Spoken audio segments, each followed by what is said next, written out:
is up mga all-stars? Today I'm very excited kasi ito na yung third tattoo session ko. First tattoo was this. Nakita yung upload ko mga all-stars. Then ito. Then after ngayon meron akong ipapastar dito. Kasi may design ito na tribal design dito eh. And ngayon papaalis pa lang ako. Going to the tattoo artist. So in a few minutes, andun ako sa room ng tattoo artist. Then i-document ko yung pagtattoo ulit. This is my third session. And I'll be back mga all-stars. Okay, I'm back. So nandito na tayo. Getting ready for the sesh.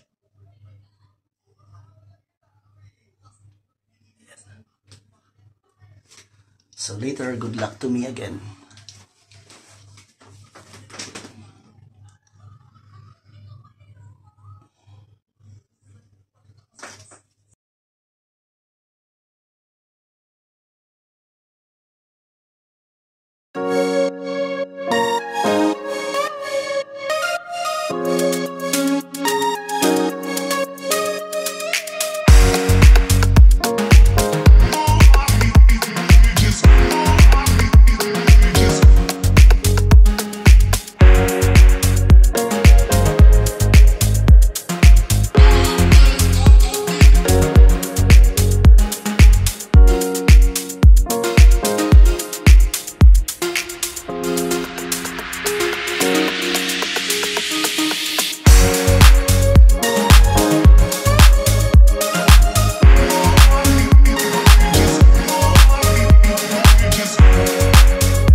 Yeah, let's go.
Okay, so nag-start na yung session niyan, mga ka-all-star. And yan. So nakapikit lang kasi medyo masakit talaga diyan na side. Sa part diyan ng temple is parang binabarya na yung utak mo eh.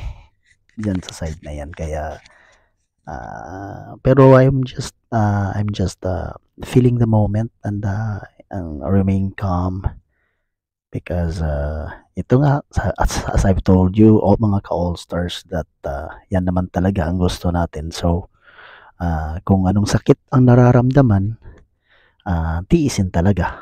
So ayan, nag-outline na siya sa stars. So sa star tribal natin na tattoo. Glance na ako sa kasi hawak ko yung ko, nag-video ako. So yan, sandali lang naman, saka hindi naman masyadong maano yung design, hindi naman masyadong complicated yung design. So, kayang-kaya natin tiisin, di ba? So, ayan. I had to do the dubbing pala mga ka-all-stars because nagpe-play kasi ng ng rock music sa baka ma-copyright tayo, so I had to do this dubbing for this video. And while nagse-session is ayan, nakapikit lang talaga ako. Inaano ko lang yung moment talaga kasi masakit talaga masakit talaga yan. And nag-isip na lang ako ng kahit ano-anong mga bagay.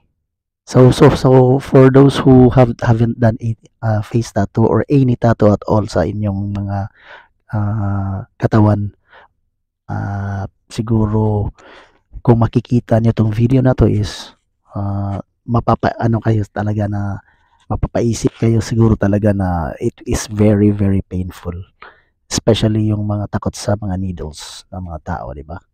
And so naman choice naman natin ito, and choice ko naman ito. So talagang I have to make tiis sa sakit na nararamdaman ko mga ka-all-star. At saka hindi naman to ganong katagalan ang ginagawa. And yun lang, nag-uusap kami niyan. May meron siyang sinasabi sa akin, pero tell a story about sa mga tropa ganun while doing that tattoo. And ako nakikinig lang ako, and from time to time lang din ako, nag-reply lang din ako sa among conversation ng tattoo artist. And ayan, medyo ko na rin na kapalagayang loob, basta medyo ka sa artist na gumagawa ng tattoo mo is hindi ka matatakot, di ba? Kasi parang feeling mo is safe ka talaga na totally safe ka sa ginagawa niya, at saka trust mo talaga siya. So ganun lang tayo, especially dyan sa side na yan, especially sa face. Medyo yan part kasi nasa malapit sa mata So medyo siya talaga. Medyo delikado kung lang iisipin natin. But just have to remain calm and trust the process, trust the tattoo artist. And sa susunod na pinag-usapan pala namin dyan mga ka-all-star yung susunod na ipapagawa ko na design. Actually, meron na siyang ginagawa na design. Maybe later on tignan natin kung na-send ba niya sa akin yung design na pinapagawa sa kanya para sa side ng face ko dyan. So, kasi yan parang continuous design yan pinagawa ko lang by phases siya para at least hindi siya isang session lang. Kasi di ba? Kasi pagkatapos niyan, have to check out the tattoo first, and then tignan ko kung ano pang gusto kong ipa-add. Ay wala naman sa plano na talagang lahat mapupuno yung mukha natin mga ka-all-star. I'm just taking it one step at a time, and yun lang. I'll just see what design pa gusto kong ipagawa ulit. But hindi siya yung mapupuno talaga yung mukha natin. At least mga minor tattoos lang yan. Hindi naman yan mga major na talagang natatakpan na yung mukha natin. So, yan. Maybe let's wait for the next session. Siguro meron pa for sure na 4th session, 5th session ito. Maybe up to 6th session. Kasi parang nag-enjoy na rin ako, at saka nagustuhan ko na rin. Totoo pala talaga yung kasabihan na pag ma-ink yung katawan mo, tapos parang hahanap-hanapin mo talaga, parang nakaka-addict din pala yung magpapa-touch ka sa skin mo, di ba? Mga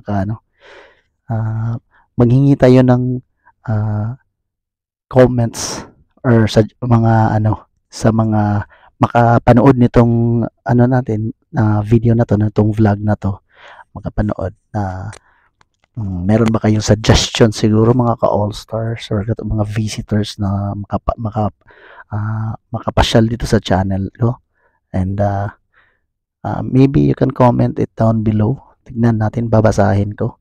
And kasi for this year, medyo naging active na ulit ako sa pag-vlog, and nakikita niyo naman siguro yung mga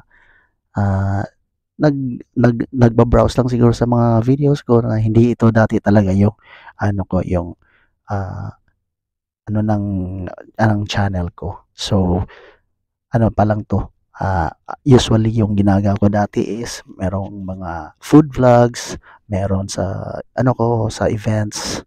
So yun ang parang naging content ko dito sa channel to, but I'm just thinking kung ano ang gusto ko pang gawin. At actually nakatatlong ano na ako sa channel ko mga ka-all stars, nakatatlong change na ako ng name. So ito pangatlong change, kasi ang unang name ng channel ko is Norman's TV, and pinalitan ko ng Low Range Show ngayon kasi nga meron na nga tayong tattoo na star, so binuwa ko na lang Starface Vlogs. Tama ba kaya yung ano ko? Mas meron pa ba kayong suggestion sa mga makapasyal dito sa channel ko, if okay ba yung name ng YouTube channel ko ngayon mga ka-all stars? So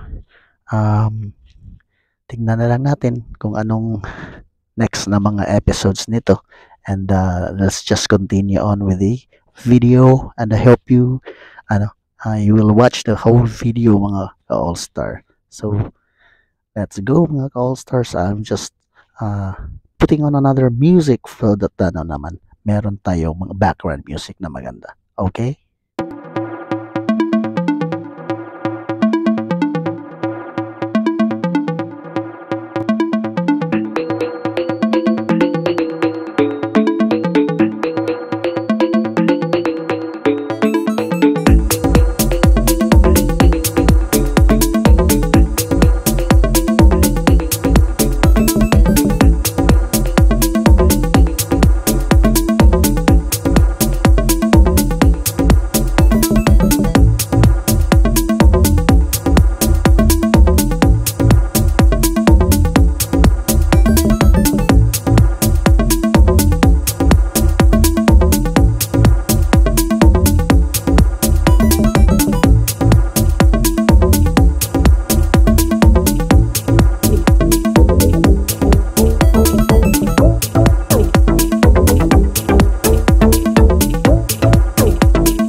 Okay, mga ka-all-star. So, there are tribals. Red Star tattoo is done already.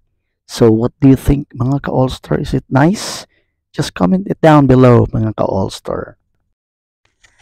Thanks for watching, mga ka-all-stars. I'll see you on my next video.